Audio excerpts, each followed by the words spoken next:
Welcome to the latest episode of KapVista Klips. Today we are with David Marshall from GPN. How are you? I'm doing good. A little bit under the weather, to be honest. A little bit of a cold, but we'll work our way through. Yeah, well, that's you're in the US. We're in Australia. It's getting into our winter, so everybody is sick here in Australia. So it's every second person I speak to is saying, "Oh, yeah, I'm under the weather. I've got a cold, but I'm powering on through." So, Here we go. welcome to the club. Australian in my heart. Yeah, you're welcome here anytime. Great. So before we get started into what GPN is and the exciting opportunity, tell us about you. Tell us about your background. Tell us how you got to this point. Because you've got a very exciting background. Australia is part of it, actually. Yep. So my best friend and I, after college, went to a wedding in Thailand, and we stayed several years. And our friends in Thailand bought a horse racetrack. So you can plan your future all you want. We're in Thailand. They buy a horse racetrack. The track is running manually, little tickets. And we ended up building the world's first PC-based totalizator system, which is a system that runs the betting at racetracks. We did that living in Thailand. And we did it mimicking a company in Australia called ATL. ATL was the first totalizator company in the world. In 1913, they created this mechanical thing to count all the totals, total all the bets in horse racing. They called it a totalizator. So that put us in racing. We then licensed it to ATL in Australia for distribution throughout Asia. And then we came back to the US to go into the totalizator business. Late 80s, early 90s, decided not to. Got involved in pre-internet technologies. And then we created the first legal online gambling company in the United States, youbet.com, based on horse racing. Because horse racing has special laws in the United States that allowed horse race bets to go across state lines. So in the US, everything's pari-mutuel as opposed to book bets. Mm-hmm. There used to be different odds in California and New York for the same track. They passed a federal law allowing betting information for horse racing across state lines. We were successful in helping to modify that law to include digital, and that launched online horse racing. That's a little bit of the background. I can go on. I've done 6 public companies. We built the largest competitor, the UFC, in mixed martial arts. We were partnered with Showtime and CBS. I did one of the early SPACs, $100 million SPACs with Citigroup, going after media and entertainment assets. I've had a kids company, entertainment company, telecom company. I've done a bunch of companies. It was doing pretty good. 2008, 2009, kaboom. Everything crashed, and then it was a start over. And so sort of coming back to our roots for online gaming, we created this company to pioneer what is an opening in the United States market for online slots, casino type gaming. Yeah, awesome. Because I can go on. No. So you've had 6 public companies. YouBet was acquired by Churchill Downs. So YouBet, we built it as a public company. And then I left at the end of 99. There was $75 million in the bank when I left. I got married and took off on an 18-month honeymoon. Halfway through, I got a phone call to come back. They were taking the company bankrupt. I took the company back over. I replaced the board. And then they had $750,000 left in the bank. We loaned in money. It was burning $500,000 or so a month. We turned it around to cash flow positive. We bought United Tote. And so we went back in the totalizator business. We ran about 40% of all the U.S. horse race bets in the country. And then J.B. Pritzker, who's now the governor of Illinois, came on the board, and he actually orchestrated the sale to Churchill Downs. Wow. So that's exciting. And that's a really cool story. And you've had successful exits under your belt. So you've been through the process. You've ridden the roller coaster up and down. You know exactly what it takes to go from day one to that big exit. Yes. Well, it takes a lot to build a company. It sounds like it's easy and it's overnight, but it takes a lot. And it's what happens in the hard times, right, that make the difference. Yeah. So we've been through that and have a partner for over 40 years. So we work together really well. That's a pretty strong thing to have a group like that. And then we have people around us literally work together over 20 years. I have people from YouBet that work in this business. And so even the people who were on the opposite side of us in the olden days are working with us. So we've worked together for a long time. Yeah. Makes a big difference. Yeah, that's one of the key differences between early stage startups and company. Being in the industry for quite a while, having that team that has that cohesion, that gel, that have known each other for quite a while. That's Big difference. It's a a big big difference, and it helps you get through the tough times, right? If you know someone, you've worked with them for a long time, there's that trust that that person's got my back. We're going to get through this. It from an investment point of view, it gives comfort to investors who know that these guys are just not going to throw in the towel when things get tough. They're going to get through it. Absolutely. I put in a lot of my own money when the company's in a hard spot. I funded. So Russell and I, when we were in college, we ran out of money. And so we ended up with one bank account and one set of credit cards. And whoever was making money at the time, we were doing various things, put the money in. We did that for 10 years. So for 10 years, we actually shared all of our money until he got married. And then when his wife didn't quite understand that principle. And then we split everything up. So there's a lot of trust, and we Yep. working. Oh, Anyway. that is a cool story. Okay, so 2008, 2009, the world fell apart, and you went to start GPN. Yes. Is that correct? Okay. Yes. You make it very simple. So if you know online gaming, when we started ubet.com, we were onshore from the United States, and we did the legal route. Most everybody else went offshore. They were taking US customers, and they were making billions of dollars, but it was illegal. And eventually the US federal government passed a law, UEG, that put the onus on the banks. If you transfer funds to illegal operators, it would shut them down. And that shut down most of the black market. Poker kept going. So poker had a great legal opinion. Party Poker goes public for $5 billion in London, but it was never legal in the United States. They were never licensed in the United States. And eventually the Justice Department took action and arrested a few people. We knew that was coming. And so we got together and said, let's figure out how to do online poker in the United States. And as we went through the process, we realized couldn't figure out how to do it legally. But if you look at what the biggest market is in gambling, by far, it's slots. And so we looked at the American Indian tribe model, right? American Indians wanted slots, couldn't get slots, but they had bingo. So someone came up with the concept, pull the computer chip, the random number generator, out of the slot machine and put a bingo card inside. It looks like, plays like, sounds like a slot machine, but from a regulatory perspective, it's bingo. That works extremely well. That's what launched tribal casinos. That moved over to lottery technology.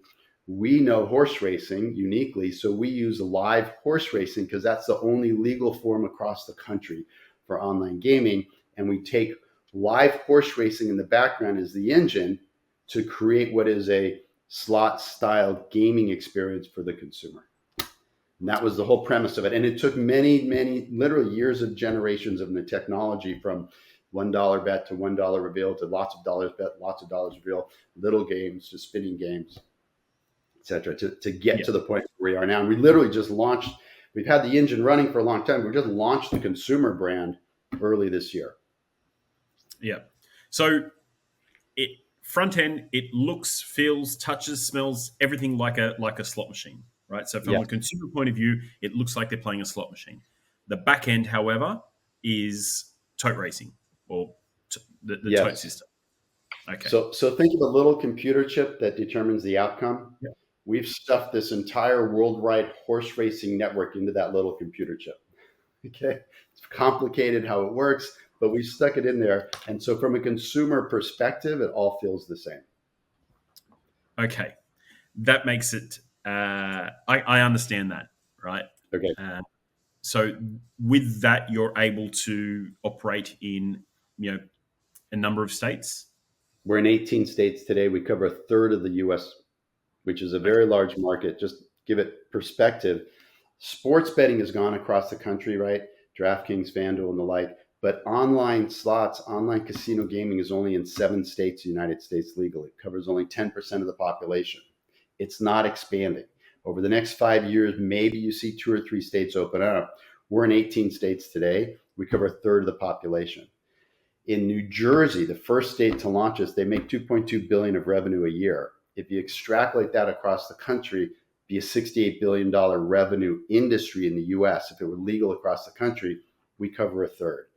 So we have a $24 billion TAM where we're the only legal company operating in our jurisdiction. And we have patents that protect the whole process of what we do and how we do it. Okay. So pretty good opportunity. Yeah, the opportunity, the blue sky for what you're doing is incredible. But the opportunity, and this will lead on to us talking about it later on in this episode. But big companies will see what you're doing and want to be a part of it. And if you've got the patent of the technology, there's only one route. They've got to acquire you. Yes. So at the end of the day, we are an acquisition target. There's two paths for us. One is either we sign people up to the platform and do a white label. We've done that with Hard Rock. So we've signed an agreement with Hard Rock specifically for Florida for them to be able to launch on our platform. There are a lot of good reasons for that. We also had to go through massive diligence to sign that type of arrangement. The rest of the country, we have not signed a deal. So either we'll load everybody up onto the platform, or one major player will come along and decide that they want to be the only player and have that exclusivity across the country. Yeah. So you've launched at the start of the year. Tell us what that looks like, because sure, it's growing fast. Yeah. So we've had this engine that places the wagers, and we've had this beta site that really didn't have all the consumer features on it. And so last year we licensed a group called Strive to plug in a standard iGaming platform into our engine. And so we finally got that working towards the end of last year. And now we're marketing a standard consumer brand. And so we're still small in relative terms, $250,000 in January in revenue, 900,000 last month in revenue, but we're growing at a very fast pace, right? And we'll reach profitability end of the year, first quarter of next year on just our consumer brand, right? Yeah. Not the B2B is a whole nother piece of that puzzle. So we're now growing. We've proven for many years the regulatory, and now we're proving the economics, the per user economics, which are very good. Yeah. So that's exciting. There's two revenue channels, B2C and B2B. B2B is already proven. Hard Rock has licensed it, right? They believe in what you're doing. The B2C is going from $250,000 to 900,000 last month and growing. How much? We had 30% month over month growth last month. Wow. So 30% month on month growth. You're looking to break even and be profitable by the end of this year, which is correct. Incredible. Now, this gets us into what we were talking about before, the acquisition, right? Because this path is leading to that way, and you already think about that. Tell us about that. So there were two paths to go down. One path is be the platform and sign everybody up. We were going down that path originally, and we were in deep negotiations to actually merge with a SPAC at $1.5 billion valuation. They had $400 million in the market. It was about 2 years ago. And then the SPAC market didn't quite go through, as if you all follow the US market. And so we shifted the model and said, you know what? We have the platform. We have the unique opportunity and access. Let's do the B2C. And so we've been focused on the B2C outside of the Hard Rock side. I believe next year that the company will get acquired. It won't get acquired for the revenue we're generating. It get acquired on the revenue somebody else could generate, right? So if DraftKings has 15 million active users, 90% don't have access to iGaming. If they move 1% onto our platform, they start making a couple $100 million a year. That's a good start, right? And then you can take a valuation from that. Yeah. So that's really the target. I believe strongly next year one player is likely to step up and do that. And if your investors get involved, we'll get into more detail on sort of where we are in that process. Yeah, exactly. And just for people watching this to understand what the market looks like, you have DraftKings and FanDuel who have millions of active users every month that are in the sports betting side. For them to come onto the iGaming side, right, it's not going to take much, and they can turn it into a huge business in terms of revenue. But you've also got casino operators who have, who are turning over billions of dollars, who can easily acquire something like this, who have, the data, who have the users in their database, who have stayed at their casinos, who've stayed at their hotels, who've played, who can turn this on and plug it straight in and be turning this into a billion-dollar company quite quickly. Yeah. So if you're a DraftKings or a FanDuel or BetMGM or one of the groups in the US, you already have a user base to move over. If Yep. you're a company overseas and you want to break into the sports betting market, really in the US, very difficult. What's Yep. your distinguishing factor?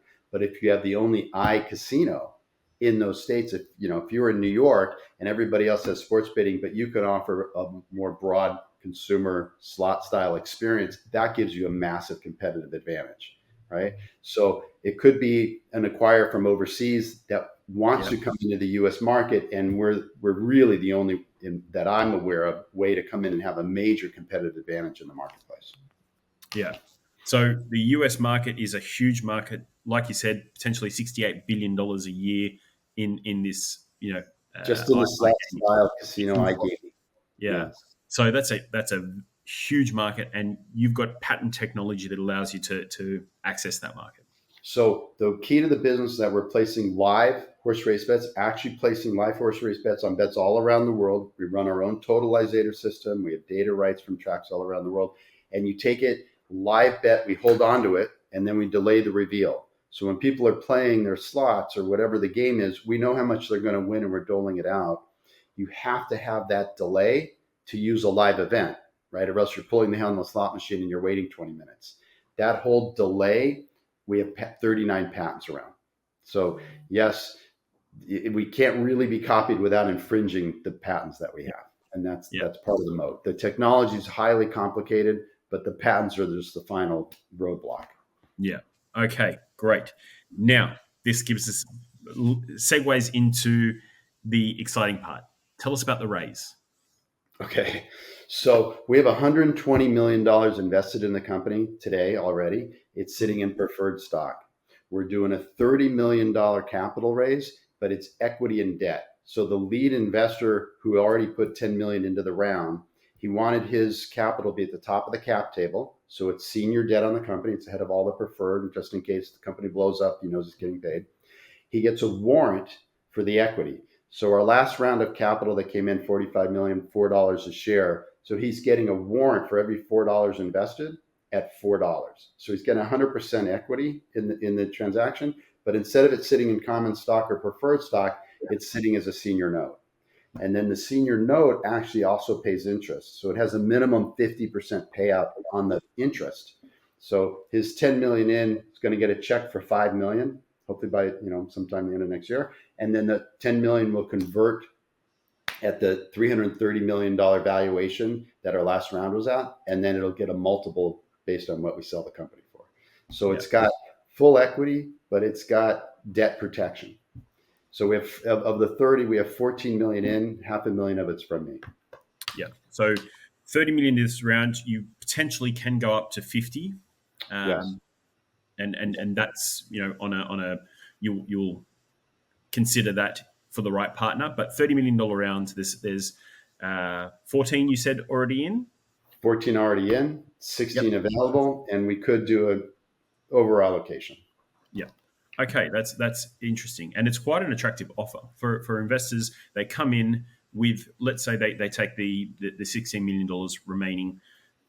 They get the warrants, the equity attached, but then they also get senior debt, so they're ahead of everybody else, and they get minimum 50% payment on the interest. Correct.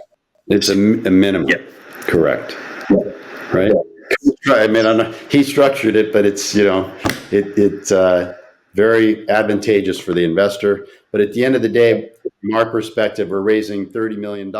If we pay $15 million in extra interest when we sell the company at $1.5 billion or whatever that number is, it's not that relevant.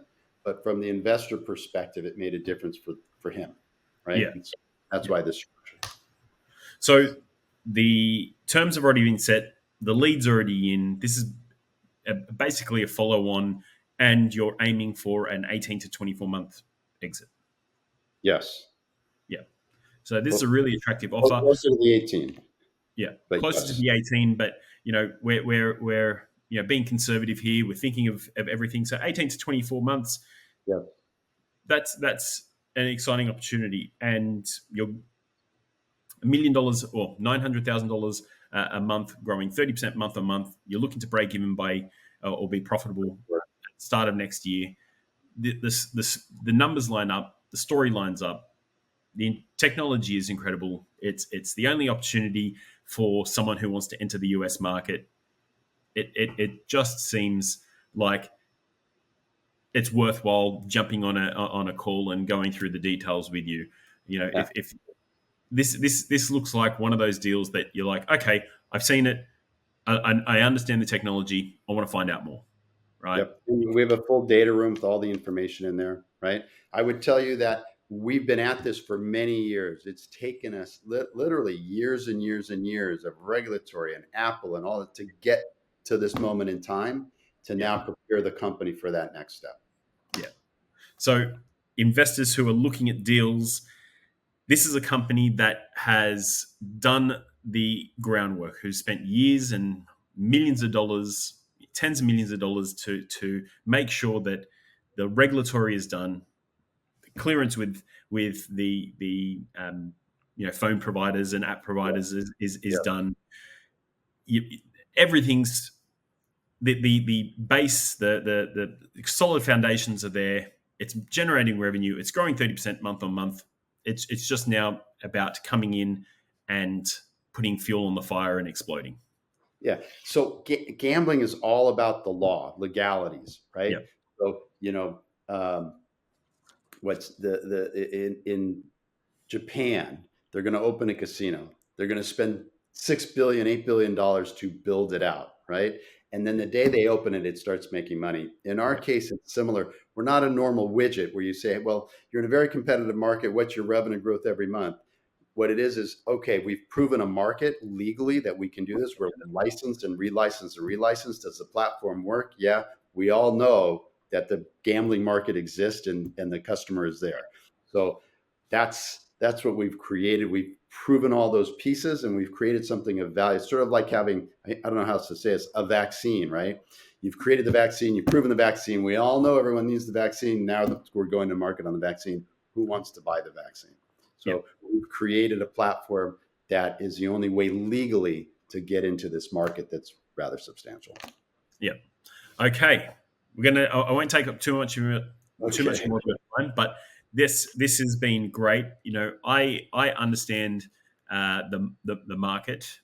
From as an Australian, I understand to the gambling market, but the regulatory side in the US is quite complex, right? Very. Someone who is outside of the US market, they may not understand that. But having someone who has spent decades in this space building technologies, who have gone through it all, it's a hassle-free way of getting into the market as someone who's outside the US. And for someone inside the US who knows exactly how hard it is, they can get in through GPN and get into that market and don't have to do the groundwork, don't have to do the regulatories that could take 10 years to get through. So from an investor point of view, if this is of interest to you, please reach out to me and my team. I'll connect you through to David directly. He'd be happy to chat and walk you through the details of the opportunity, and then give you access to the data room so you can see exactly what they've done and why this opportunity may be for you. And if you're in the US, sign up at horseplay.com. There you go. Thank you very much. This is of interest to you. To chat to you. Thank you.